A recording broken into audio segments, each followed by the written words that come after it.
Sir இப்போ Rajini sir ஆகட்டும், Kamal sir ஆகட்டும், 2 பேருமே சினிமாவில் அவங்களோட ஸ்கோப் முடிஞ்சதுக்கப்புறம் அடைக்கலம் தேடி அரசியலுக்கு வந்த மாதிரி அவர் பேசியிருந்தார். அந்த மாதிரி நான் வரல.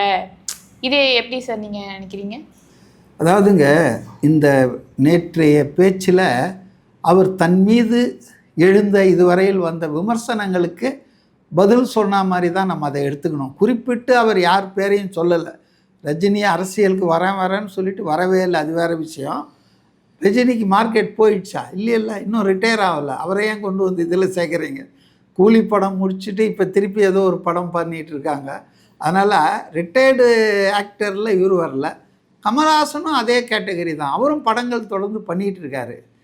அதாவது மார்க்கெட் போன நடிகர்கள் சில பேர் அரசியலுக்கு வந்திருக்காங்க. பாக்கியராஜ், டி ராஜேந்தர், இப்படி சில பேர் அரசியல் கட்சியெலாம் ஆரம்பிச்சிருக்காங்க. அது மாதிரி நான் வரல. அதாவது அவர் மேலே இருக்கிற குற்றச்சாட்டுக்கு பதில் சொல்கிறாரு.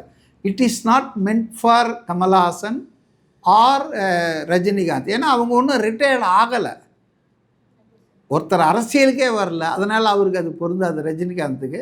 கமல்ஹாசனை பொறுத்தவரையில் அவர் அரசியலுக்கு வந்து அவர் தனி கட்சி ஆரம்பிச்சிருக்காரு. ஆனால் அது ஒன்றும் பெரிய இதுவாக இல்லை, ரிட்டையர்டுன்றது சொல்ல. ஆனால் இதுக்கு முன்னால் சில பேர்லாம் வந்திருக்காங்க. சரத்குமார், அவர் தனி கட்சி வச்சு அப்புறம் பாஜகவில் போய் ஐக்கியமானார். அது மாதிரி நிறைய பேரை சொல்ல முடியும்.